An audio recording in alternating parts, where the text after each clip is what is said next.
Hey everybody, welcome back to the channel. I'm Tennessee Fats, and today I'm joining you from somewhere different. I know you're all used to seeing me sitting in my office, which is a big open space with lots of light and all sorts of things, but today I'm joining you from Tennessee Fats Hall of Comics. This is kind of a cool place in my house, but it's weird acoustically because when I speak in here, the words just seem to die. It's odd, because we've got so much paper insulation along the wall here.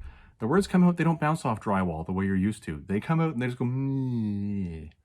It's this weird, it's almost like it's Hall of Brooding.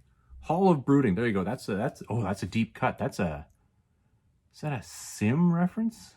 That is a Sim reference. Ooh, early 90s deep cut right there. Wow. Those of you who know that one, feel free to post comment down below. That's not the point of today. The point of today, though, is I'm actually shooting a video that I've thought about for quite some time. This one is one where I want to talk about censorship. And I want to talk about how things change in comics with the very same story from one year to the next because of a medium change. We're going to talk about this. This is a reprint of the Savage Tales #1, which has the Frost Giant's daughter in. And we're going to compare that to this. And this is Conan the Barbarian #16. Now, this is an exact reprint of the Savage Tales story, but it was heavily edited, apparently, to make it into comics. So what we're going to do is we're going to do a page-by-page comparison between these two to say, well, what did they do and what didn't they do? And what really was the issue here? This is a valid question. We're going to end this one off with something interesting, though. I'm going to share this with you. This is Conan Saga. This was a title that came out, I believe, in the early 90s. And what these were black and white reprints in giant magazine format of the original Conan run. So instead of having, the color versions, you got a black and white version, but you got the black and white versions of the Conan stories in the size of a magazine. Well, that's quite something. And my question here is, and I'm curious about this, is this a reprint of the edited version? Or is this a reprint of actually the original Savage Tales #1? Let's get into these books and find out. And we are back. Now, this is the point in time where I always do the obligatory YouTubing. Now, for those of you who enjoy Robert E. Howard content, and for those of you who enjoy Conan the Barbarian content, by all means, make sure to like and subscribe to the channel, and give us a thumbs up. Trust me, the funny part is these analytics are working. When you throw in the likes, the videos get more views, I get more comments, comments make me laugh more, I enjoy more production of the videos. It's all just good all the way around. So, here's what we got. We are in this area here. Now, this is different than my normal desk, so we got a whole bunch of weird lighting things going on, but we got it covered mostly, except for these crazy shadows. Look at the crazy shadows. That's not the point, though. What we are going to do is we're going to go through the Savage Tales version, which, strangely enough, is actually stuck in the Savage Sword of Conan Volume 1, and then we're going to compare it to the Barry Windsor Smith comic version, which came out in issue 16. Now, there's two different interesting dates here. Now, the Savage Tales issue came out in 1971. The issue number 16 of this came out, I believe, in 1972. Savage Sword of Conan, just in case any of you are curious, which apparently is a reprint of Savage Tales, actually came out in 1974. So, kind of interesting that this was 3 years after the original one. But that's not what we're talking about today. Let's just take a look between the actual comic and the magazine. So let's start into the magazine version, shall we? So, bookmark out of the way. This is the original opening. Now, it's interesting because that's the cover of Savage Tales #1. What's interesting about this is when you're looking at this is incredibly bleached out. You really have a hard time making out what it is. And it's funny because I always read this version and I thought, oh, it's bleached out because they're in the snow. That's part of the story. I thought, that kind of makes sense, I guess. They're out in the snow and you can't really see stuff. And this is the opening panel. Okay, so bear in mind, this is sort of a bleached out panel. You can't really see a lot of the imagery. I'll bring it up for you so you can take a lookie. Like, that's fairly sparse. And that mountain range in the background is fairly hidden. I just thought that's what it was and moved on. Then you get into the story. Obviously, there's the violence and, there's the killing, but nothing too gory in the actual story itself. Conan defeats the last of the, the Vanir. And then in comes the Frost Giant's daughter. Now, I believe this is where the issue of censorship shows up. So let's just take a moment. I'm going to bring this up here so you can see this better. There's the Frost Giant's daughter walking up. Now, clearly in the original story, she's wearing a gossamer, basically threaded outfit. That's it. And she's supposedly naked other than that outfit, which is fine. And that's just part of the story. And Conan chases after her. There's nothing really too, I don't know, what's the word I would look, too racy about this. She's covered for the majority of the story. Yes, there's outlines, but there's nothing really explicit. Which in 1971, I guess, you know, whatever, that does the job. I mean, ooh, look, it's an underboob. Ooh. But nothing really crazy. It's a very short story. So not much comes to it. I mean, she falls down in the snow, and yes, you can see her butt. Here she's completely naked. I believe this is the panel that would be most in question because, yes, well, there's some nudity to it. And then, of course, Conan, kaboom, and, you know, the rest of the guys catch up. Oh, look, there's the Gossamer thing. Okay, fine. That's the story. We already knew the story, but let's look at the imagery here.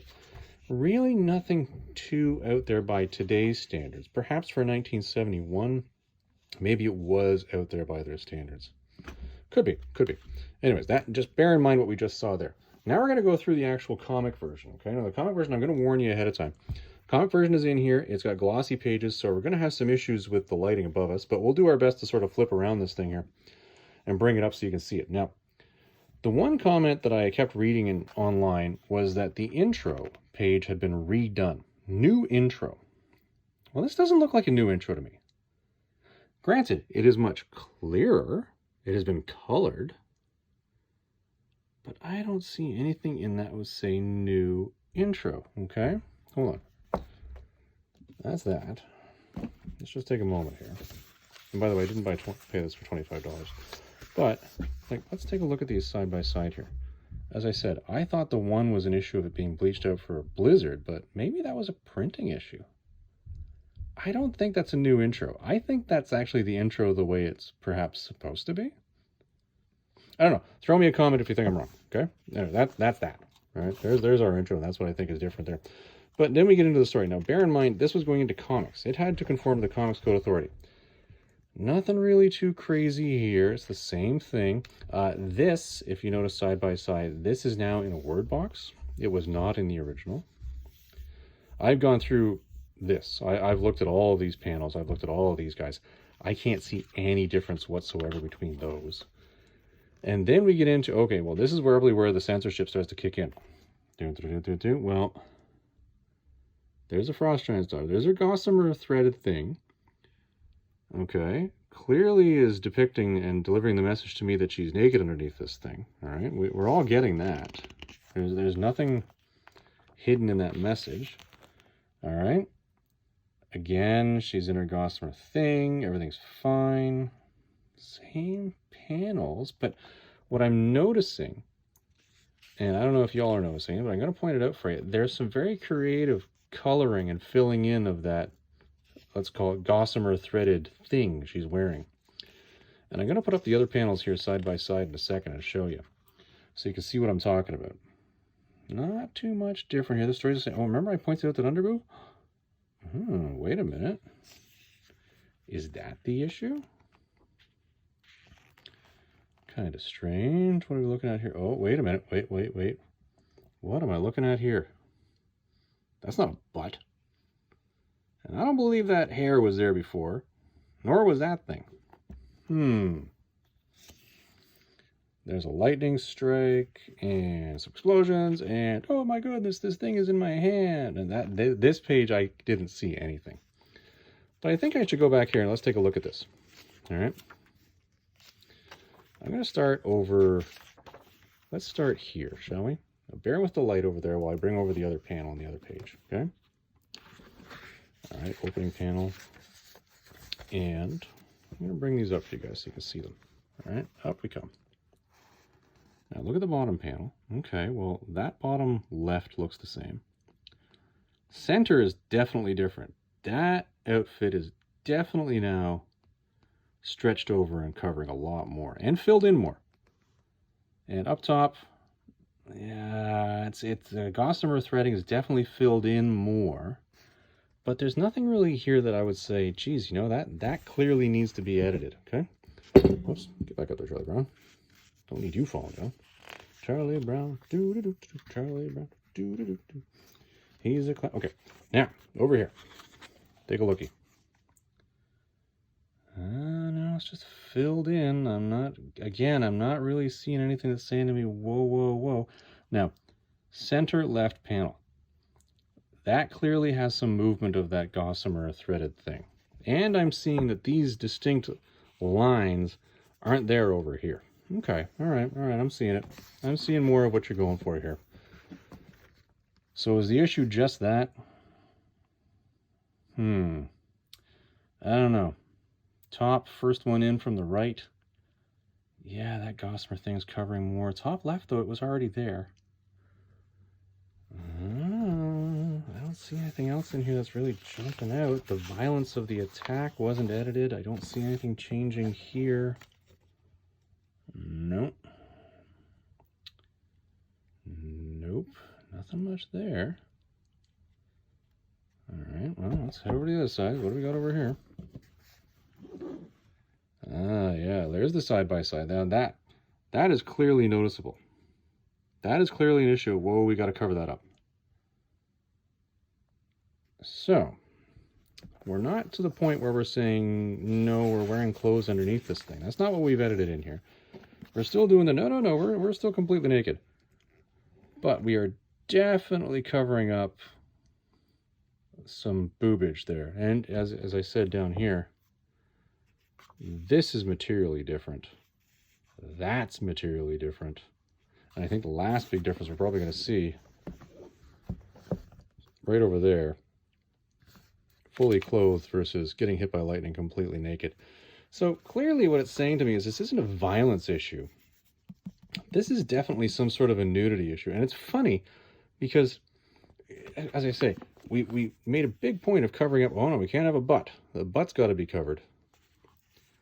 The nakedness here's got to be covered. But really, this is only suggestive. Well, it's suggested, but really we're talking about, definitely talking about bosoms here. That seems to be the biggest issue of edit. That's strange to me. It seems strange to me that the issue here was that we needed to cover that up. But I guess, I don't know, why wouldn't, they took the time to color it in and cover it up, but they wouldn't take the time to just write a new one. It's got to be a budget thing. That to me seems quite odd. And I don't really see that as being heavily edited. Yeah, sure, there's some censorship, because obviously you had to sell this to kids, whereas that magazine you definitely did not have to sell to kids. That's got to be it. But what sort of kid would have been buying Conan the Barbarian with all the violence and what have you in it, and not at the same time been at least willing to see, you know, okay, well, hold on. There should at least be an underline here of maybe there's some sort of a boob that's covered with hair, but there should be something there. That, I don't know, to me it seems odd to me. It seems odd to me that that was the single point where it needed the most editing, and that's what needed to be caught. Huh. Strange.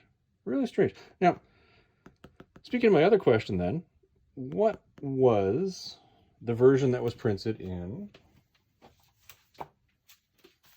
this? Huh. Well, let's find out. Let's find out, shall we? And I've only assumed that these are reprints of the comics. The reason I assume that, I have a whole bunch of these sitting in a box, is the Empress of Melonbone, I believe is how you pronounce this one. That was issue 15, and this is issue 16. And I believe this is heading in issue 17, which is then starting off a story where we get an introduction to Red Sonja. So, let's get over here. Frost Giant Star, page 27. Yeah, these are clearly... So if any of you are curious to know, hey, what does a Conan magazine or comic look like? One of the Barry Windsor Smith ones, when you blow it up in magazine format. Well, that is what it looks like. Pretty stunning, isn't it? Just look at the panels. Like, this screams so much more action on a magazine format that's just a little bit larger than it would otherwise sitting in a comic. Not that the comics with the colors are bad, not at all. It's just the larger version just, wow, really speaks to the story. Anyways, move point. All right, heading over here. Yeah. Throw down the sword. I want nothing to do with it. Yada. Okay, so here we are. Frost Giant's Daughter. Now this is much more complete than, come on, this version right here. Look at that. I don't know how much extra detail you can make out on this. That's pretty stunning. Yeah, so just right off the bat, that would tell me this has got to be... They didn't unedit it. Let's put it that way. Let's take a look. I wonder if they actually colored over the original art, like inked over it when they produced this. Oh, yeah. Okay, so this is clearly Conan number 16 reprint. This is not Savage Tales preprint. Where's the giveaway panel? Yeah, the lines have completely disappeared here through the gossamer. You do not see any outline whatsoever. And hold on. Yep, there it is. Interesting that this, I wonder if Marvel still has the unedited version. Now there's an interesting question. Does Marvel still have the unedited version that was actually in Savage Tales number 1? Huh. Weird. Very weird. And it's interesting that when this was reprinted in the 90s, this was the version, I guess, that Marvel wanted you to be aware of. This is the one they wanted you to think of. I wonder why they didn't want you to think of this one. It's not like the 90s were the safest time for comics. We all knew what was going on at the point in time. Huh. Well, that is just odd. That's all I'm going to say with it. But censorship-wise, what does it tell me? What it tells me, this is an interesting one, is that clearly the issue here, and where we're editing things down for the Comics Code Authority, has absolutely nothing to do with the violence, with any of that sort of stuff. No. It all apparently comes down to boobs. And that, I think, is somewhat depressing. Clearly, the underboob is the leading issue that was killing comics in the 70s, or killing magazines in the 70s, to take them into comics. Odd. Very odd that that would have been the one thing they chose to edit, that they chose to censor when they put this out. Huh. Weird. Well, everybody, all I want to do here was a comparison between these and give you guys a sense of what the difference is between them, because there clearly is a difference. I don't think it really makes any difference in the story. I don't see any change in the read on the story. It still reads the exact same. The content's still the same, so I don't know. I guess it's just a personal preference issue. If you like to see a lot of underboob, get the original. If you want to see a whole bunch of gossamers colored in, get the comic version. If you want to get them both, do what I did. Get them both. It's your choice. Well, everybody, I hope you enjoyed this one. We will see you in the next video. Have yourself a great day.